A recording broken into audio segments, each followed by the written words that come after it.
Good afternoon, everyone. So today I'll be talking about multi-scale simulation framework that we've been working on. So to motivate, basically, let's say if you take a very complex physical system, what happens is simulating this at the highest fidelities sometimes, or if you take very large systems, becomes impractical. That is where you would go for a more reduced order model or a low fidelity approximation of it. When you have such an approximation, you end up with closure terms.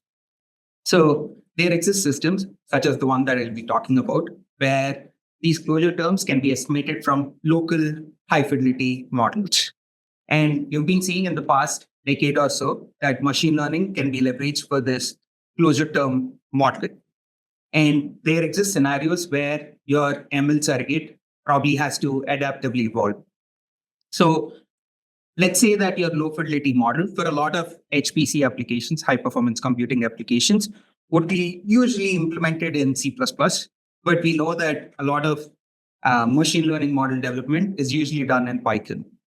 In conventional way, you can think of like you develop your model in Python, then use it in your C++ code, but then you probably end up in a situation where you want to update your ML model. What do? You go back, retrain your model in Python, and come back again. You can see how this whole process can be automated, and that's where the language interoperability comes in the title.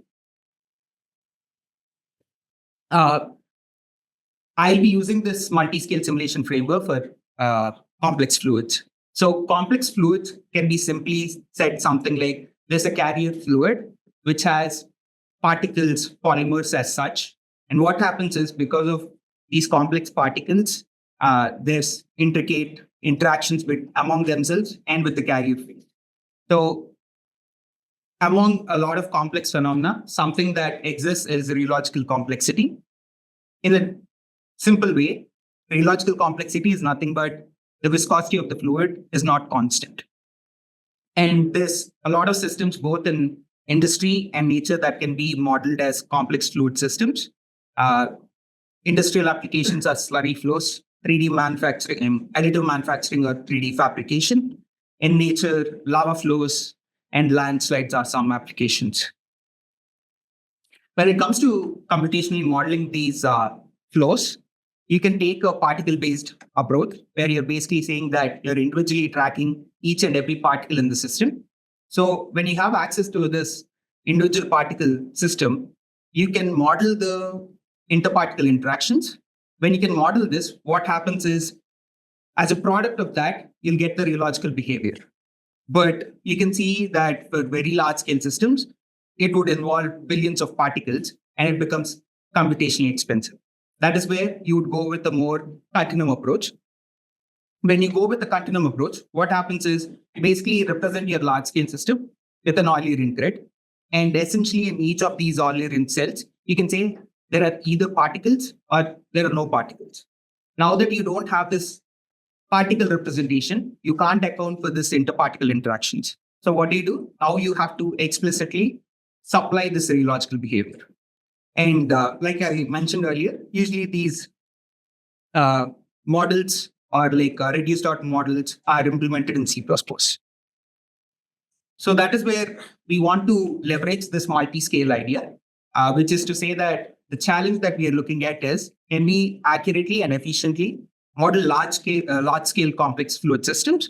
But we are assuming that we don't know a priori what this rheological behavior is. Typically, you would go for a very simple empirical expression, but not all complex fluids would have that a priori.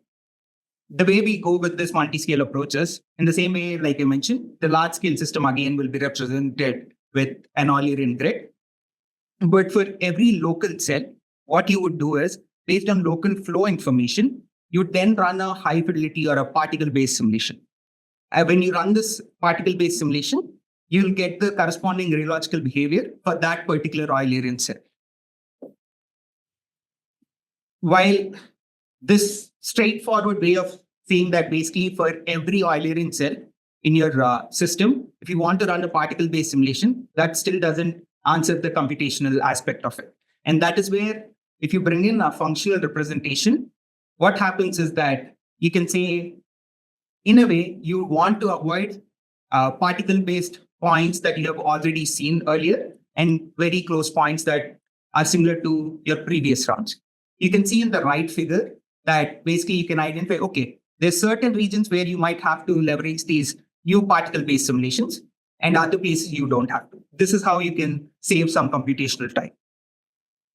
And here, basically, I present the framework of our methodology. It's based on AMRX code, which is a software framework for adaptive mesh refinement applications.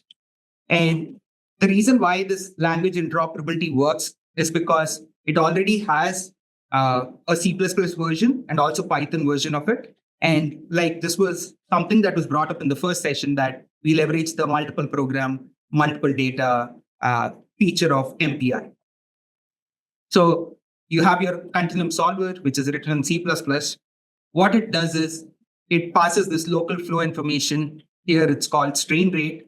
And the functional representation that you would have would say that if there exist M total cells in the whole system, it'll say, okay, you probably don't have to run all new M particle-based simulation. It'll say only you have to run N new particle-based simulations, where N is much smaller than M. You run these new particle-based simulations, update your functional representation. Now that you have information for all the M cells, you can go and update your continuum solver. And you can see how you can do this in a loop to move forward in time. And here I'm basically showing a demonstrative problem. So basically what it is that you have glass beads column that is initially held static.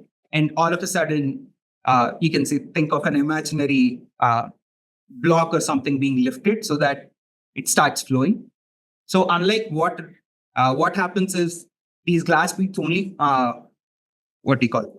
flow till a certain length and then become static. So you can see through the contour that it becomes dark blue, which is the velocity contour that I'm showing. And dark blue basically corresponds to 0.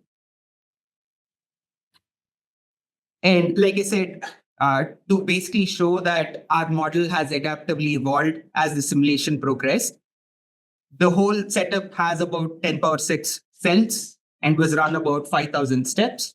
But in spite of all that, the total number of particle-based simulations that we had to run was only 14. You can see how significantly smaller that number is. And that basically brings me to my last slide, which is basically saying that I'm comparing both the approaches, our multi-scale approach to a pure particle-based simulation. And it says our multi-scale approach is faster than particle-based approach, but the particle-based approach is also ours. So you just have to take my word on it. So you can see there is decent agreement between both. Like I said, again, what I'm showing is horizontal velocity contour. And you can see that finally what happens is the bulk of the system has already come to rest. And there's only flow happening very much on the top. With that, I'd like to conclude the talk. Thank you, and a special thanks to CCSE Group and reviewers. Thanks.